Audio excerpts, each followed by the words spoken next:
Radio Publique Africaine.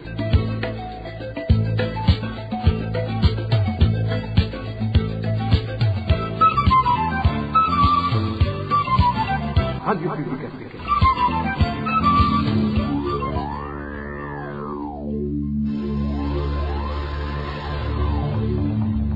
C'est le moment de suivre le journal parlé en français. À la présentation, Éloge Divin, les méchants. Merci d'écouter la radio publique africaine. Bonsoir et bienvenue dans le journal de ce 13 août 2026. Tout de suite, les grands titres.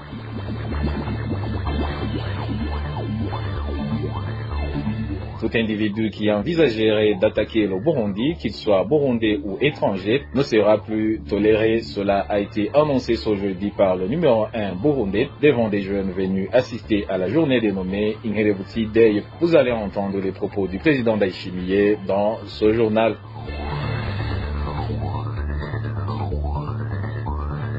Et puis dans ce journal, nous allons également nous rendre en zone Bissavi. Nous sommes en province de Gitega, où les producteurs de maïs déplorent qu'ils ont été exclus jusqu'à présent de la campagne nationale d'achat du maïs menée par la NAGESA.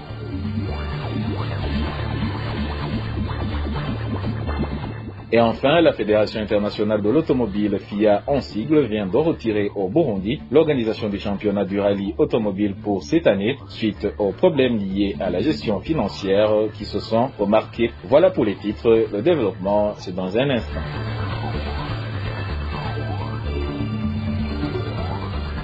Au bonsoir, démarrons ce journal par la page politique. Le président Evariste Ndayishimiye met en garde toute personne qui envisagerait d'attaquer le Burundi, qu'elle soit burundaise ou étrangère. Le chef de l'État affirme que de telles menaces ne seront plus tolérées. Il s'exprimait ce 12 août 2026 lors de la journée dénommée Inkerebutsi Day, au cours de laquelle sont récompensés les jeunes ayant proposé des projets rentables au paillage. Une journée qui coïncidait également avec la clôture de la 5e édition du dialogue continental réunissant des jeunes africains. Le président Ndayishimiye a également exhorté les jeunes à entreprendre et à développer des activités génératrices de revenus afin de devenir autonomes et de ne pas tomber sous l'influence de ceux qui cherchent à les entraîner dans des activités nuisibles. Je vous propose d'écouter le président Evariste Ndayishimiye.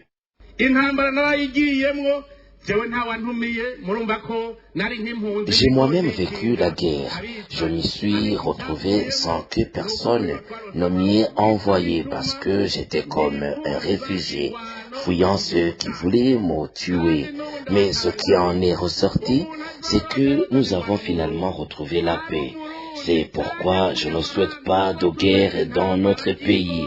Et aujourd'hui encore, je le déclare clairement que c'est lui qui osera vouloir déclencher une guerre au Burundi, qu'il soit burundais ou étranger, sache que cette guerre débutera chez lui et prendra fin chez lui. Nous ne pouvons pas accepter que le Burundi replonge dans le sombre passé que nous avons connu. Nous voulons que la jeunesse burundaise grandisse en défendant la paix. À toute la jeunesse africaine, je dis, lèvons-nous et combattons ensemble l'ennemi que nous avons tous en commun, la pauvreté. Si nous nous faisons la guerre entre nous, nous ne progresserons jamais.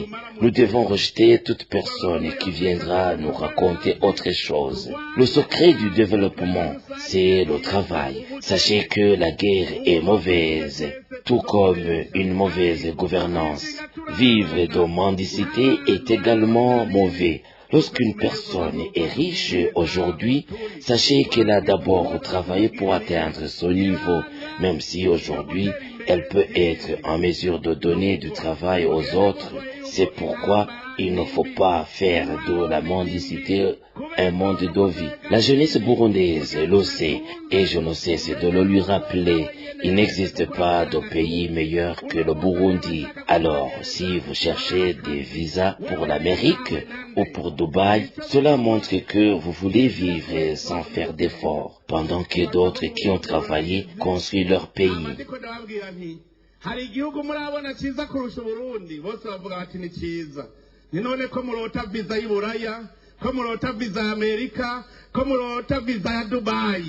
Et réagissant sur ces propos du président Évariste Ndayishimiye, le secrétaire exécutif du parti UPD Zigamibangano reconnu par le régime de Gitega, Emmanuel Ndereimana, juge qu'ils ne correspondent pas aux actes du pouvoir burundais, qu'il accuse notamment d'envoyer des jeunes combattre en République démocratique du Congo. Ce politique estime que les exactions, notamment les assassinats qu'il attribue au régime du président Évariste Ndayishimiye, pourraient pousser la population à chercher les moyens d'y mettre fin. On l'écoute. Oui, nous avons suivi avec attention le discours de Ndayishimiye devant la jeunesse africaine, où il met en garde toute personne qui pourrait tenter de faire la guerre au Burundi. Mais il oublie que lui-même, quand il a décidé de prendre les armes avec les FDD, c'était pour dire non à la mauvaise gouvernance de l'époque. Quand il a pris les armes, il n'a demandé l'autorisation à personne. Même les Burundais actuellement, lui-même qui est venu multiplier par 1000 les choses qui l'ont poussé à prendre les armes à l'époque. Aujourd'hui, nous constatons qu'il a opprimé le peuple burundais, il a tué le peuple, il a versé beaucoup de sang. Alors, si jamais le peuple trouve qu'il n'y a pas d'autres moyens pour ramener l'ordre au pays et qu'il décide, le peuple décide de prendre les armes, personne ne pourra les empêcher. Son discours, on dirait qu'il est en train de pleurnicher, chercher, appeler au secours, mais qui va le secourir? Des fois, il est difficile d'exprimer les actions menées par le pouvoir de Ndayishimiye. Vous voyez que la misère est le peuple est affamé, le peuple n'a rien, même les produits de base, que ce soit la nourriture, les médicaments, l'éducation, rien ne marche. Il tue, il vole les richesses du pays, il s'enrichit lui avec sa famille. À un moment donné, le peuple dira non, trop c'est trop. Je lui souhaite pas la guerre, vraiment, comme il le dit que la guerre n'est pas bonne. Moi-même, je suis d'accord avec lui, la guerre n'est pas bonne. Le peuple se lèvera comme un seul homme, verra. Et qu'il continue à museler le peuple, il verra ce que ça signifie, un peuple opprimé qui se révolte. Dans ses propos, il oublie lui-même qu'il est en guerre. Il est en guerre. La guerre qui ne nous concerne pas, nous, Burundais, il est en guerre au Congo, là où il envoie les militaires périr là-bas, là où il envoie les Imbonerakure par milliers, lui qui ne veut pas la guerre, et il est en guerre actuellement. C'est vraiment une chose et son contraire. Et en page agriculture, des producteurs de maïs de la zone Gwisavi, dans la commune Wugendana, province de Gitega, dénoncent leur exclusion de la campagne nationale d'achat de maïs menée par la NAGESA. Ils affirment avoir attendu en vain les agents de cette institution étatique pour écouler leur récolte. Certains producteurs soupçonnent aussi des pratiques de favoritisme dans le déroulement de cette campagne. Les détails avec Nadège Ilakodze. Depuis le 19 juillet de cette année, quand l'Agence nationale de gestion de stock de sécurité alimentaire, ANAGESA en sigle, a officiellement débuté la campagne nationale de collecte et d'achat du maïs auprès des producteurs dans tout le pays, jusqu'aujourd'hui, les agriculteurs de la zone Gwisavi, commune Uganda, en province de Gitega, indiquent qu'ils n'ont pas été appelés par les agents de l'ANAGESA pour livrer leur récolte de maïs. Partout ailleurs, la NAGESA a procédé à l'achat du maïs. Pourtant, dans la zone Gwisavi, les agriculteurs ont attendu en vain l'appel de la NAGESA pour acheter leur récolte de maïs. Cependant, nous avons entendu dire qu'ils ont déjà acheté le maïs, mais qu'ils l'ont fait en secret. Ces habitants sont frustrés du fait que lors de cette campagne, il s'est remarqué des magouilles, car au lieu d'acheter du maïs auprès des cultivateurs, les agents de la NAGESA ont plutôt acheté le maïs auprès des commerçants, en avait acheté à des bas prix. Les gens qui achètent souvent le maïs ont dit aux habitants que cette année, il n'y aura pas de campagne pour acheter leur récolte de maïs. Et ils les ont trompés en achetant leur production de maïs à bas prix, c'est-à-dire à 1100 francs le kilogramme. Alors les agriculteurs ont attendu en vain l'achat de leur maïs. Ils sont alors étonnés de voir que la campagne se déroule normalement dans d'autres communes et provinces du pays, mais pas chez eux, sauf pour certains commerçants qui ont pu revendre à la NAGESA les tonnes de maïs qu'ils avaient achetées. Alors nous voulons savoir si cette agence a décidé d'acheter le maïs auprès des commerçants seulement au détriment des agriculteurs. Ces agriculteurs de la zone Gwisavi demandent que la NAGESA puisse donner des éclaircissements de ce qui s'est passé dans cette localité. Il demande aussi aux autorités habilitées de faire cesser ces magouilles et le clientélisme dans ces activités, car c'est à travers cette campagne que le cultivateur espère avoir des bénéfices découlant de son travail. Poursuivant ce journal par la page gouvernance, le Burundi ne pourra pas organiser cette année son championnat de rallye automobile. La Fédération internationale de l'automobile, FIA en sigle, a décidé de lui retirer ce droit. Une décision qui, selon nos informations, est motivée par des problèmes liés à la gestion financière et à l'organisation des compétitions par le club automobile du Burundi, CAD en sigle, qui est chargé de la gestion des courses automobiles dans le pays. Les précisions avec Innocent Valentin Singramhao. La mauvaise gestion financière et les lacunes dans l'organisation des compétitions de rallye automobile seraient à l'origine de l'interdiction faite à l'instance nationale d'organiser le championnat pour cette édition 2026. Selon des sources émanant de certains participants habituels à ces compétitions, ces derniers auraient été informés que le rallye habituellement prévu pour le mois d'août n'aura plus lieu sur décision de la Fédération internationale de l'automobile FIA.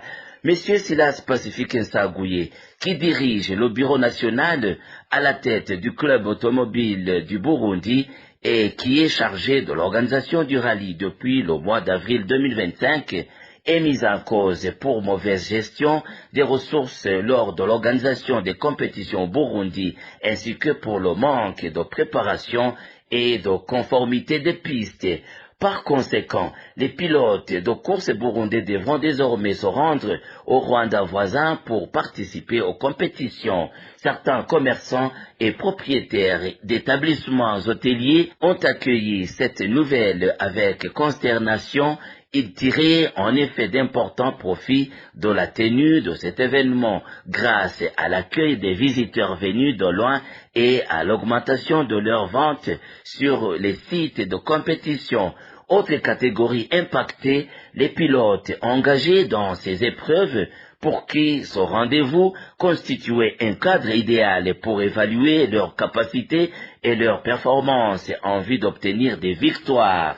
Lors de l'édition 2025, cette compétition avait réuni des équipes venues du Burundi, de l'Ouganda, du Rwanda, du Kenya, de la Tanzanie et de la Zambie, drainant ainsi un grand nombre de visiteurs et de touristes au Burundi. La rédaction de la radio publique africaine, RPA, n'a pas encore pu joindre M. Silas Pacifique Nsagouye, président de l'instance nationale d'organisation du rallye automobile au Burundi, pour obtenir sa réaction. Et les notables collinaires œuvrant dans différentes communes et zones du pays font face à d'importantes difficultés dans l'exercice de leur travail. Ceux qui se sont confiés à la RPA déplorent notamment le manque de matériel nécessaire à l'organisation des médiations. À cela s'ajoute une rémunération qu'ils jugent insuffisante, alors que leur intervention contribue à régler de nombreux conflits et à réduire l'afflux de dossiers devant les tribunaux de première instance. Walter Pizzera nous en dit plus. C'est principalement dans les anciennes communes telles que Busiga, Mwumba et Nyamurenza que l'on constate un manque de matériel pour les médiateurs dans l'exercice de leur mission d'assistance aux citoyens. Cette situation perdure alors même qu'en un seul mois, les médiateurs de ces communes traitent et résolvent entre 4 et 6 litiges dont environ 90% sont d'ordre foncier. Selon certains de ces médiateurs, cette institution intervient pour les citoyens dans la moitié des affaires qui auraient été portées devant les tribunaux de première instance. Outre cette médiation, même lorsque certaines personnes font appel aux tribunaux, leurs dossiers sont facilités par les informations recueillies auprès des médiateurs qui connaissent déjà l'origine du conflit. Cependant, malgré tous leurs efforts, ces médiateurs affirment être confrontés à une pénurie de matériel, principalement composé de sacs, de mètres rubans pour mesurer la longueur des terrains et de divers types de papiers utilisés pour appeler les victimes du conflit, ce qui les oblige souvent à puiser dans leurs propres poches pour pouvoir acheter ces matériaux et faire leur travail. Son manque d'équipement est aggravé par leur salaire déjà extrêmement bas. Les informations que nous recevons des tribunaux locaux de communes telles que Mumba, Rusiga et Nyamurenza confirment que depuis la mise en place de l'équipe de médiation, les litiges fonciers ont diminué de 50%. Cependant, certains représentants du médiateur burundais dans la province de Butanyerera sont conscients du manque d'équipement dont souffrent les médiateurs intervenant dans les conflits fonciers, mais n'en ont jusqu'à présent jamais parlé. Page société à présent, la dégradation de la route nationale numéro 7 sur l'axe Bujumbura-Ijenda complique de plus en plus les déplacements des usagers. Le tronçon compris entre Nyabilaba et Nyakalalo est particulièrement affecté par les nombreux nids de poules. Les voyageurs expliquent qu'un trajet qui prenait auparavant environ 1h15 peut désormais durer près de 2 heures pour rejoindre le chef-lieu de la commune d'Omngaro. Frémine de la Gakula pour plus de détails. Certains usagers de la route nationale numéro 7, Koria Bujumbura-Ijenda, ont indiqué à la RPA que le tronçon situé entre Nyabilaba et Nyakalalo est fortement dégradé et comporte de nombreux nids de poules, obligeant les automobilistes de les contourner. Selon notre source, cette situation entraîne des pannes fréquentes des véhicules qui doivent régulièrement être conduits au garage. De Nyabilaba jusqu'à Ijenda vers Nyakalalo, toute cette portion de route est dans un état déplorable et inquiétant. Si rien n'est fait rapidement pour la réhabiliter, elle finira par devenir une route qui donnera l'impression de n'avoir jamais été asphaltée. Les nids de poules y sont particulièrement nombreux et dangereux, alors que plein de travaux de réhabilitation ne sont actuellement entrepris. Pourtant, il s'agit d'une route très fréquentée. Les usagers demandent aux autorités de prendre des mesures concrètes et d'y engager des travaux, à l'instar de ce qui a été fait sur la route de Bugarama. Lorsqu'on emprunte cette route, on ne peut s'empêcher de se demander, le chef de l'État emprunte-t-il régulièrement cette route? Car, après l'avoir parcourue, il est pratiquement impossible d'arriver à destination sans devoir passer par un garage pour faire réparer son véhicule. Notre source a également poursuivi en précisant qu'autrefois, le trajet entre la capitale économique et Bujumbura et le chef-lieu de la commune de Mwaro durait environ 1h15. En raison de l'état de dégradation de la route, il faut désormais près de 2 heures pour effectuer ce même trajet. Auparavant, pour se rendre d'ici à Mwaro, il fallait environ 1h15. Mais aujourd'hui, à cause du mauvais état de la route et du fait qu'il faut constamment éviter les nids de poules, on perd environ 45 minutes supplémentaires en cours de route. Le trajet jusqu'au centre de Mwaro peut désormais prendre jusqu'à 2 heures. Vous comprenez bien que ce n'est pas vraiment facile.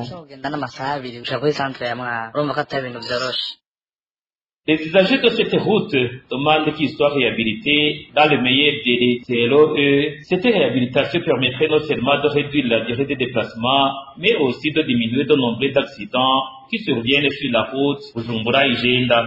Et dernière nouvelle de ce journal, soulagement pour les habitants des quartiers Tenga et Ruvilizi dans la commune de Nahangwa, province Bujumbura, après avoir finalement eu accès à une nouvelle source d'approvisionnement d'eau mise en place par l'organisation Amadi Wota grâce à un système de forage. Mais malgré cette amélioration survenue après avoir longtemps souffert du manque d'eau, ces habitants font savoir que le problème d'accès à l'eau potable destinée à la consommation se remarque toujours. Dinkalando nous fait le point.